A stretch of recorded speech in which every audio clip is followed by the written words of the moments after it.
reliable water. Dr. Shafic Suleman is Executive Secretary for PURC, Public Utilities Regulatory Commission. Good morning to you, Doc. Yeah, good morning, and thanks for having me here. I hope you're well. Yeah, I'm doing well. How about you? I'm also doing well. Okay. How's the PURC treating you? How long have you been at the PURC now? Okay. Have you been Executive Secretary? Because I don't know whether or not. Okay, so let me start from the very beginning. Yes. Is this your first time at the PURC, or you were there before you were made Executive Secretary?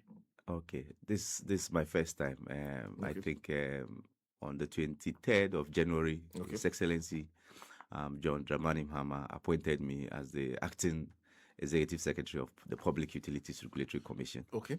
Yes. So from 23rd of January 2025 up to date. You have been the Executive Secretary? Yes, I've been the Executive Secretary for PURC. But before then, I mean, just one or two commentaries about PURC, especially during the power crisis. I was in the University of Cape Coast, so anytime there are issues with PURC, I'm contacted and I give a commentary, because I have a background in energy markets, electricity markets, energy economics. So I kind of understand what the public utilities are supposed to do, what the power market is supposed to be like, and the pricing, the tariffing, and all that. I see. So since January 23rd, yes, you've been Executive Secretary. Yes. And so far, how are you finding the job? I think yesterday I was telling you, if if a woman would have been pregnant from January till date, we would have given birth to a baby boy. Yes. So it's been okay. I mean, we've learned, we've worked, we've ensured that whatever is required of us, we do it, and we are doing it well, and we are on the path of a reset agenda for the people of Ghana. And I can assure you that we've gone far with the reset agenda for His Excellency John Dramani Mahama. And I realize that you've gone through a series of quarterly reviews of utility tariffs.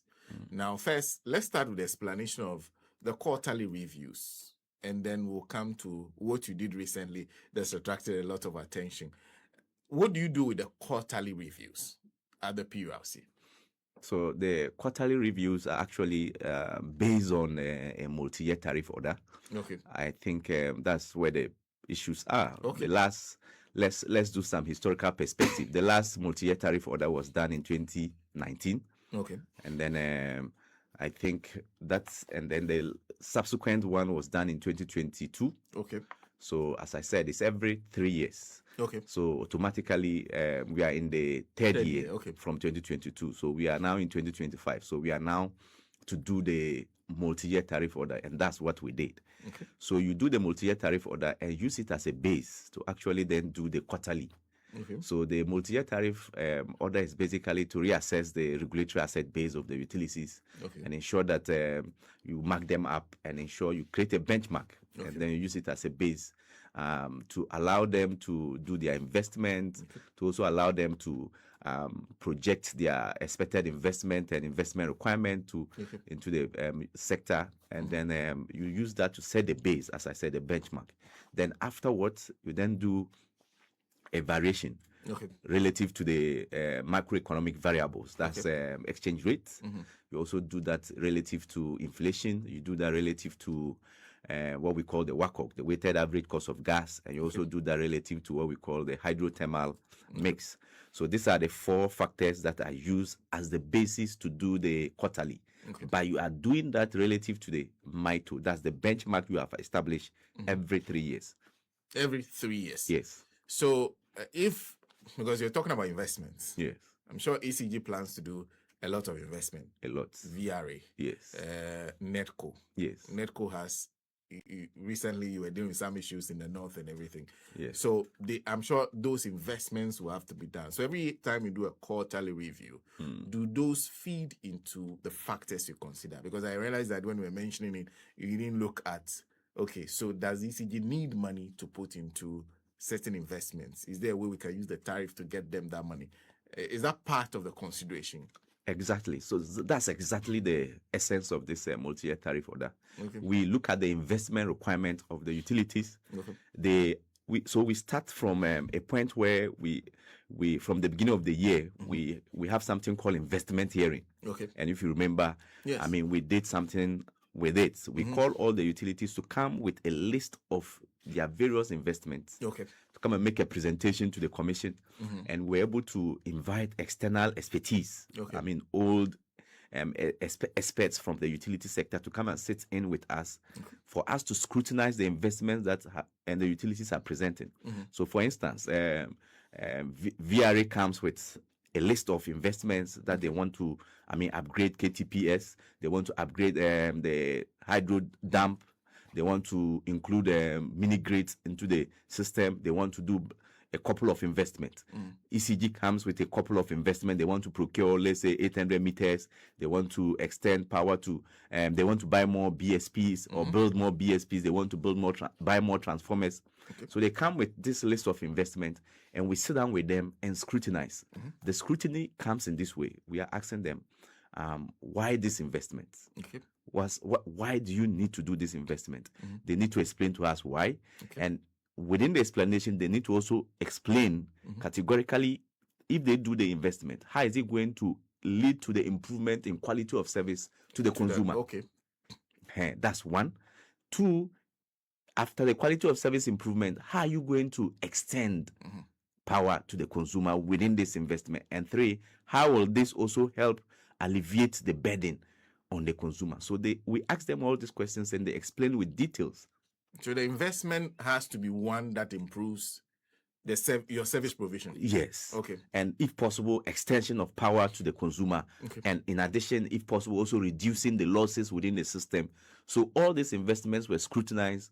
They did the presentation, we scrutinized them, and then we accepted them as the basis to be used to establish the benchmark.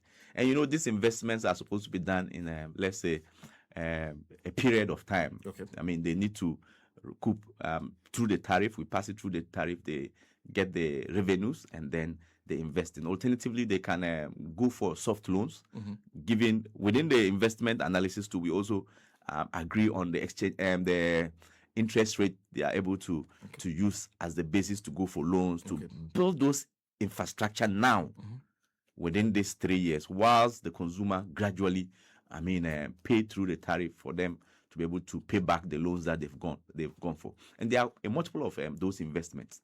So after the investment hearing, then as well we allow the utilities to present their own tariff. Okay. Tariff. So we call it tariff proposals, which they did. You know, when they did the tariff proposal presentation, we called them, we made them to come and make a presentation to the public, to the general public, through a series of public hearing and stakeholder engagement. We saw that, for instance, ECG requested for a 225% adjustment in their tariff. VRA requested for about 59% adjustment in their tariff. Netco about 105%. Gridco about 97%. So we look at all those. Ghana Water, for instance, requested for 280% adjustment in their tariff. We look at all, and this was hinged on the investments that they intended to put in within the 3-year period. So we look at all these investments and their tariff proposals, and we, as a commission, then said that, looking at all that, let's be reasonable with the consumer, because we are supposed to serve the interests of the consumer and then the investment, or in the investor as well. Looking at all this dynamics and balancing all these issues, we then realized that it's not too appropriate to pass through all the costs that ECG is requesting for. Neither is it so appropriate and prudent to pass all the costs VRA or Gridco are requesting for. So we did all the analysis, and finally we came out with the numbers that we saw 2 days ago. The announcement of 9.9% approximately for end user tariff for electricity, and about 15% end user tariff for water. And I think it's within reasonable reach, because, as I keep saying, the mandate of the commission is to serve two important interests: the interest of the utility service providers and also the interest of the consumer. Consumer is the king. Okay. Consumer is supreme. The Ghanaian consumer is the main reason why we are having our jobs. So we are working so hard to ensure that they are not overburdened with excessive tariffs that are beyond their what we call ability to pay, and beyond affordability limits. So we are working so hard to ensure that we take care of their interests, looking at the income levels and also their interests as well. But the most important thing I keep saying is to keep the lights on.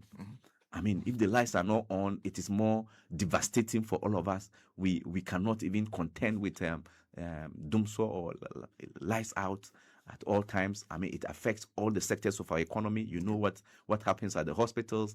I mean, you know what happens in our schools. You know what happens in our various small scale and large scale industries. Commercial activities are halted. Alternatives to even this electricity supply is to self-generation. You know, the extra cost that it costs, the extra inconvenience that it makes.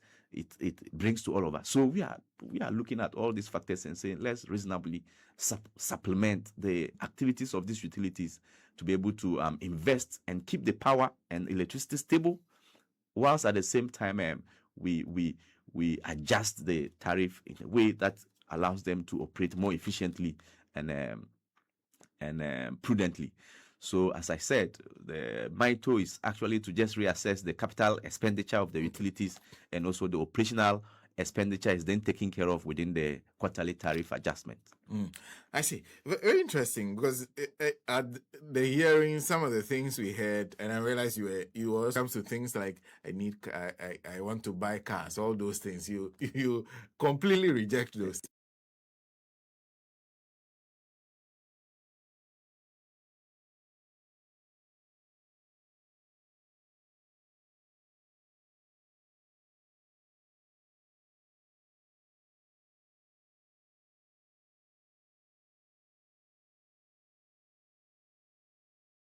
Yes. Oh, thank you. Thank you for remembering, I mean, the process, because it should be isolated from the tariff so that the finance minister will put it into the budget. And we've had all this in the last budget reading, so that that can be taken care of and be taken out of the tariff. Imagine all this investment going through the tariff. It would have been huge and a great burden to the consumer. So the investment hearing, in fact, the investment hearing is even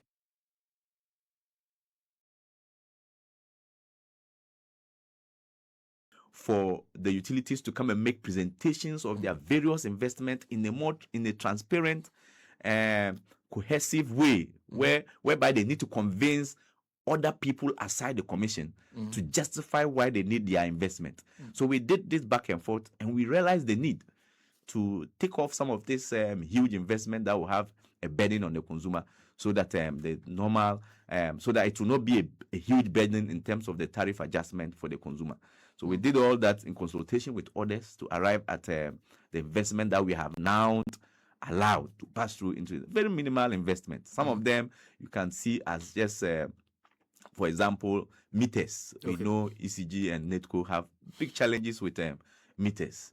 So we allowed moderate amount of meters to be allowed into the tariff. For instance, ECG wanted that. We've allowed about 800 meters to be procured within the 3-year period for ECG customers, and also NETCO around the same number, around 400 meters, 400,000 meters to be procured, so that they can use that as a way to minimize the request and demand for meters. There are other important transformer requests. Yes, there were major requests being made. You admit yourself that when it comes to the issue of transformers, in most of the urban areas, it looks like clearly they need to upgrade majority of the transformers, because the loads have increased. Yes. And they are struggling to manage those loads with the size of transformers they have currently. Yes. Did you make room for all those, or you took most of them off?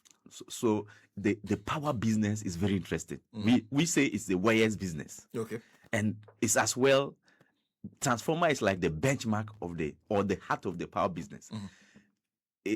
Transformers need to be procured ahead of time. Okay. If you are not careful and there's overload of a transformer at a particular location, you don't proactively, or you don't have even a spare waiting, then there will be power outage. We call them localized power outages in those areas. Anytime there's increase in demand, in that area, then they will be getting lights out even when the whole grid is well. So you don't want that to happen. So you need to be proactive and allow a substantial amount of transformer to be procured and stored.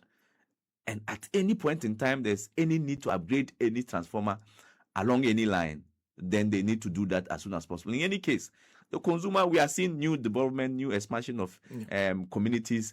I mean, this should be done in synchronization with the ECG. Or ECG must then prepare at all times with adequate amount of transformers that they can use as a way to alleviate the situation anytime there's an expansion in the area. So transformers are very important. So we don't even want to think about compromising on their availability, because as I keep saying, all this is to ensure it's the consumer. The consumer is taken care of. The consumer is satisfied. The consumer, anytime you go into your room and you switch on your lights, it doesn't fail. Or anytime you are watching TV at any point of the day, I mean, the light doesn't go off for you to be denied your convenience. So all this effort are intended to ensure that the consumer has the power at all times they need it. Well, if you're just joining us, we have in the studio Dr. Shafic Suleman, Executive Secretary of the Public Utilities Regulatory Commission. Now, there are many things that have been said. First, let me go back to the consultations. I'm sure you heard the TUC. Yes. To what extent were they part of this kind of dialogue and consultation over the period before you arrived at this order? Okay. So I think the TUC is a very important component of the Public Utilities Regulatory Commission, historically. I mean, if you look at the historical antecedents of the establishment of the commission, from 1997 up to date, you realize that TUC is a critical component. I mean, over the years too, then AGI, Ghana Association of Industries, also became very critical component, and then the Ghanaian consumer. So even from the onset, the composition of the board of PURC has a strong rep, respectfully, on the board of the commission. And they have a union rep. Yes, a very, very senior comrade. I mean, that's I so much admire his intelligence, his guidance, and level of appreciation of the issues. And in fact, fortunately for us, he's even the only rep that has experience. He has been with the commission from the previous government, and he's also part of us. I mean, very huge part of the commission in terms of sense of direction and also advice on what to do and what not to do. So they are not only part of the consultations, they have someone who is part of the commission and is part of the work of the commission. Exactly. From the onset of the commission, actually. And also, as I'm saying, that's also that rep now has been part of the previous so he has even more experience. Yes, more experience. Okay. More experience than the. I mean, I know my board chairman has been the technical committee chairperson of the commission long ago before, and he's also been, in fact, a Minister of Labor at some point. So he also seems to have a lot of clout and a lot of experience in managing, and in fact also Deputy Minister of Finance some time back. So a lot of experience, because you are working with a lot of stakeholders. I mean, the World Bank, IMF, the Minister of Finance, Energy, Presidency, a lot of stakeholders, including TUC, the media. You know, we work with you extensively on some of these things. So the stakeholders are a lot, including TUC, very, very important, because they are the bulk of our consumer base, or the consumer base of the utilities. I mean, and so far so good. We've done extensive consultation. We met the union, just like we did, especially at a point. So to have the utilities also make a presentation to them. They did. At a point, the conversation extended to the same feedback. Why does the utilities want this high hikes? Why these rates? We look at the numbers as a group, but you see, as for consultation, it's not one time. It's supposed to extend over and over and continue.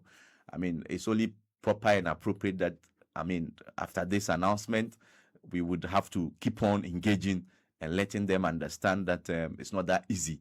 I mean, I'm sure we are working with the rep of TUC in the board, so that we can extend the conversation with the main body. I know he's also working so hard to ensure that we calm ourselves down and understand the nitty-gritties of the issues that, this utility adjustment come with. It's not that easy.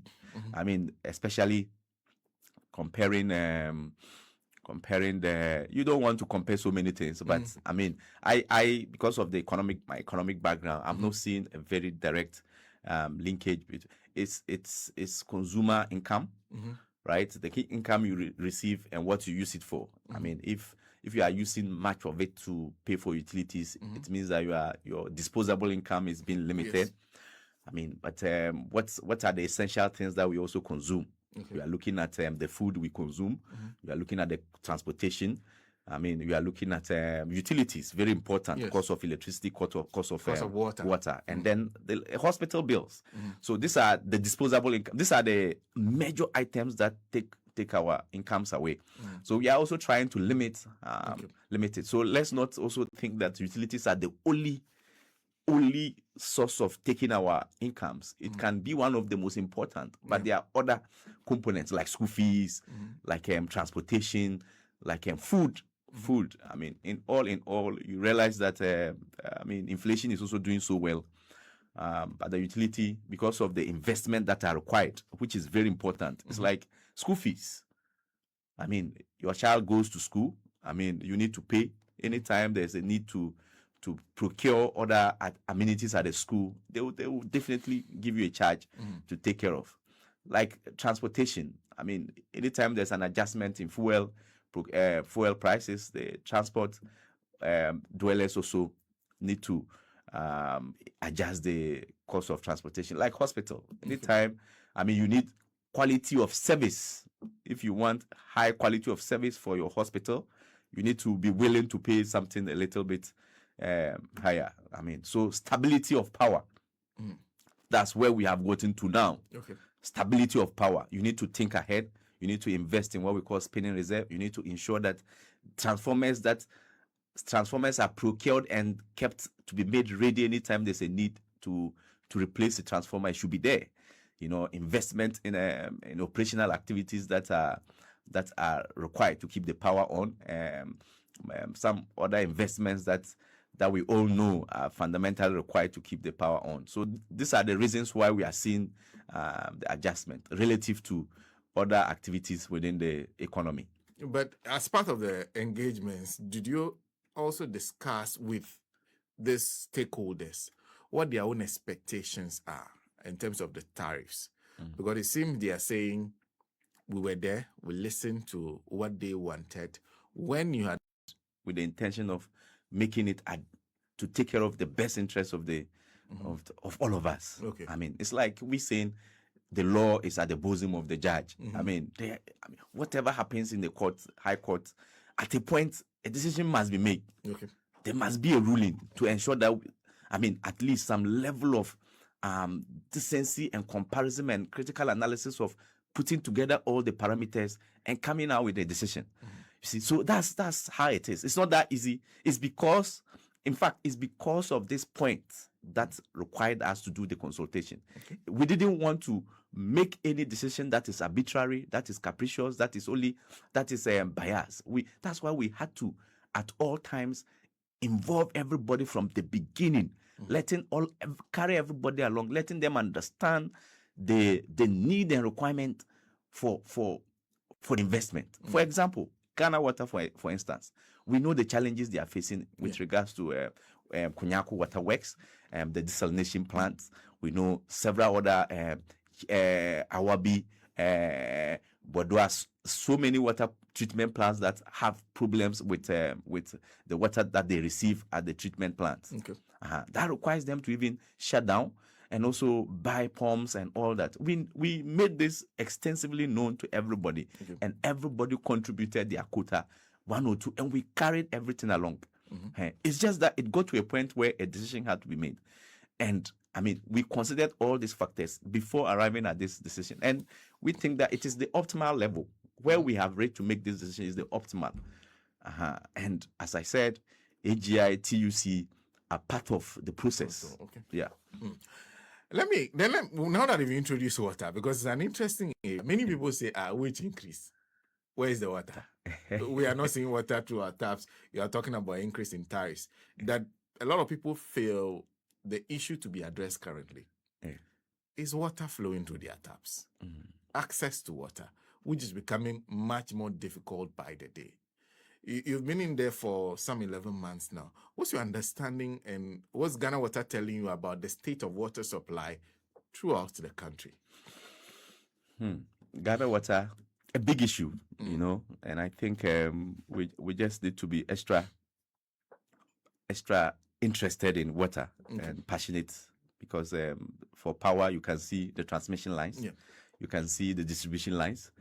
I mean, it's not like water where the pipelines and everything are buried. You hardly see them. At least you see the power being connected to homes. When the lights are on, you can. Water is a little bit complex and a little bit difficult, and it's also as important. Someone will say that you can live without electricity, but you can't live without water, and the health implications of not having clean, potable water available to you are very high. And the United Nations, everybody takes water serious, including His Excellency John Dramani Mahama. He takes water very serious. I mean, he's so passionate about water to the extent that, look at the Damangu Water Project, and he's also so much interested in ensuring that we keep every Ghanaian, give them access to clean drinking water.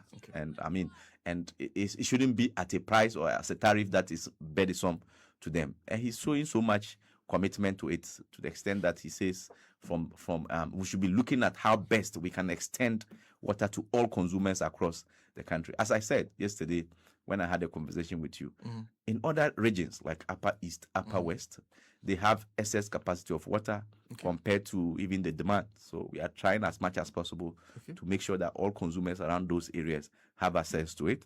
If you come to other regions, Central region has water challenges, 1 or 2 problems with water supply. Western You're saying region, the water situation in Upper East and Upper West better than Central region now? in terms of water utilization, the water utilization rate, let me put it this way, the water production capacity in what Upper East is more than what is being demanded. Okay. Yeah, so they have utilization of just 40, let me say 45%.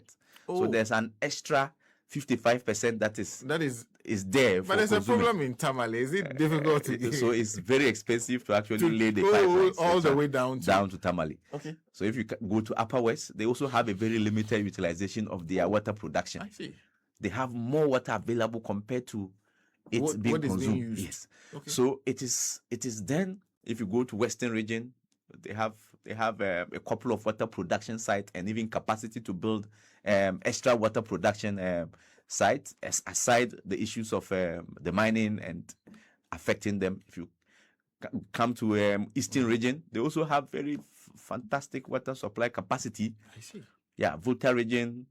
So it's then moving towards Greater Accra, where the water production capacity resources are limited. Okay. So we have what we call the desalination plant.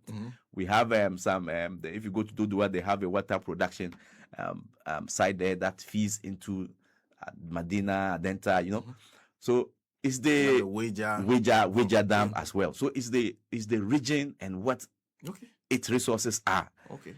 The population so here, the demand, yes, as against the supply. Okay. So majority of the problem is in the cities, the bigger cities like Accra, and we must be pragmatic about it. We must take the initiative to look at how we can get water. It should be one of the fundamental goods or amenities that every Ghanaian should have and shouldn't have any challenge with, right? But it's not that easy. It requires investment. It requires investment. So the president is doing big push, so you can get into with a lot more. Well, yes, it requires. So if there's desalination plants elsewhere, we can look at desalination, how we can get the seawater. Because you're talking about even Central region. Yes. So there's Central region, for instance, another big area that we really need to all look at. So we are working. We are working. And but you are saying it requires a lot of investment. Yes. Money is being spent. Yes. But we are moving there. We are getting there. So there's a passionate appeal that we relook at the operations of Ghana Water. Yeah. I mean, and ensure that whatever is being done at ECG now, whereby we've established what we call a cash waterfall mechanism to monitor the revenues that comes to ECG and its disbursement and allocation. We establish the same thing for Ghana Water and bring some prudence. Prudence is very important, and within the utility sector, liquidity is the most important. Let's not, just like any business that liquidity, we say liquidity is the blood of a business. It's the same. Cash flow is the lifeblood of a business. Limited liquidity means that there will be problems that small problems that cannot be fixed. And anytime there's a problem that is not fixed, it means that a consumer is being denied the right or access to water. So we are putting all this together. It's a reset, don't forget. The reset has already taken effect within the power sector. We are seeing massive improvement in the power sector. So the way the reset agenda is moving, it catches one problem, ensures that it's adequately solved, then we move to another. So we are almost done in the process of resolving most of the challenges within the power sector. And we are moving towards water as soon as we can. And it is as immediate as tomorrow. Yes. When you say you are done, because you have been in office for less than a year. Yes. VRA had problems. Yes.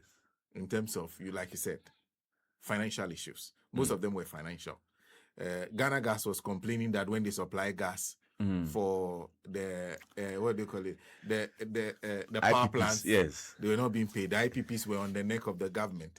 ECG or complaints about, and one of the biggest complaints my listeners were giving, waste, illegal connections that they are unable to track properly. In fact, we found out that in some of the most upscale communities where rich people are, in some cases, some of them are not even paying electricity bills, among others.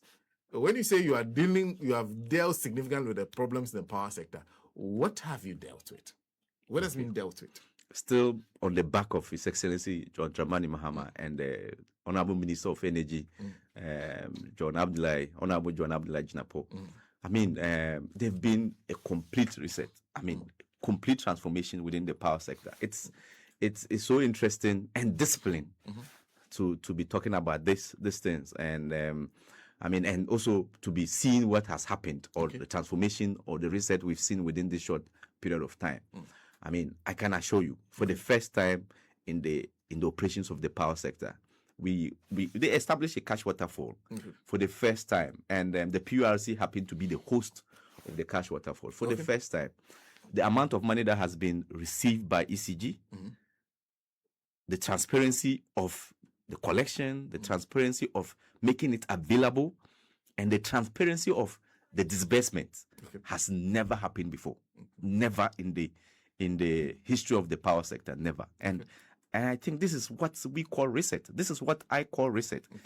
I mean, resetting the base of the establishment that would be the benchmark to take off, right? And also set what we call a legacy that can never be broken, or it will be so difficult for anybody else to bring it below. And that's what His Excellency has established. I mean, the base that has been established now, it will be so difficult for anybody to bring it lower, because we are sure. Very sure. When you say anybody, you don't know what can happen in the future. So what I'm saying is, because of it could have happened. We could have done this before, but it didn't. We saw collections in the cash waterfall. We have what we call under declaration issues. What has been collected has not been what has been declared. This means that it starves all the entities within the power value chain of liquidity.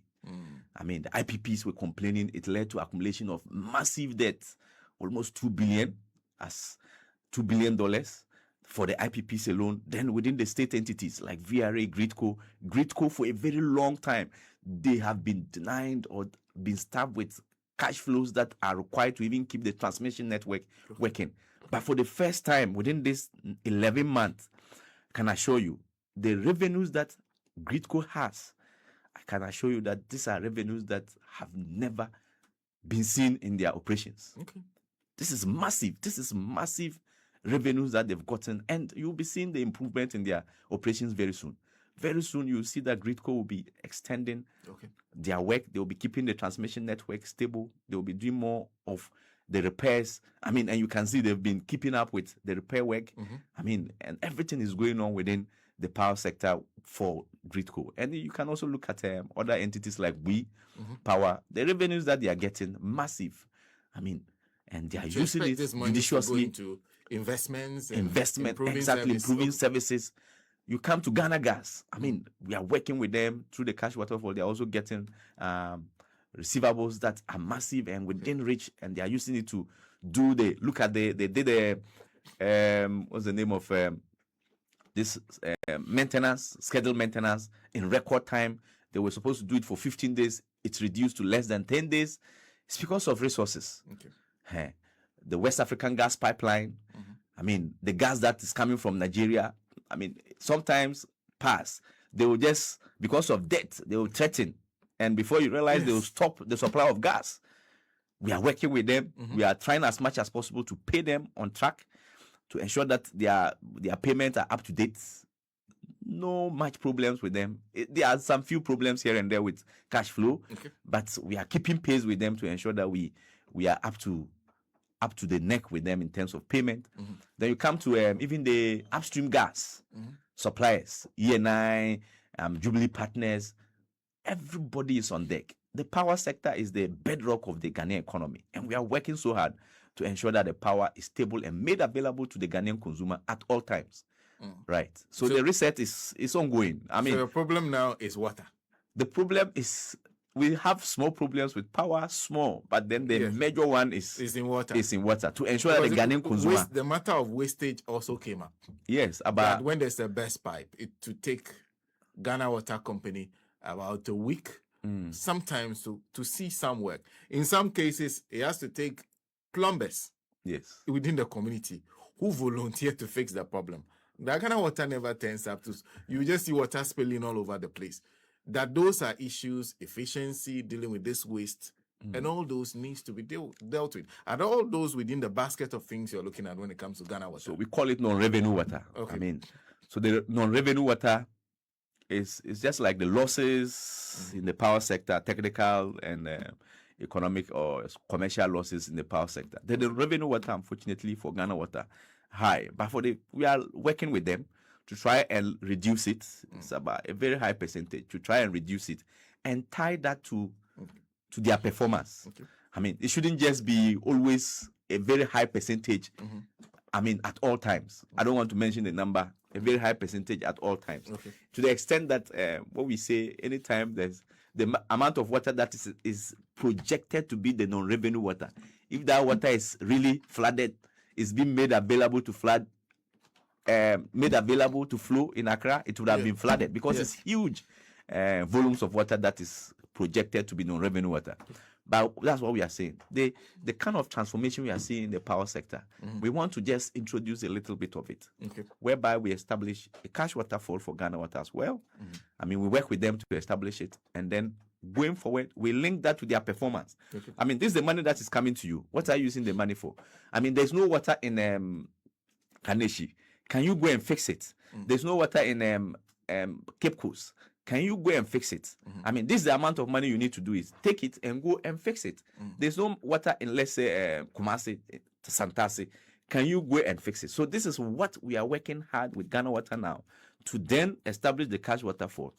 And then the revenues that are required to improve quality of service for the consumer are directly linked, just like we have for ECG, because we know the problems. Revenues that come in, we are able to target specific areas, and then whatever is required, the justification is made in a transparent way. We all sit down, look at it.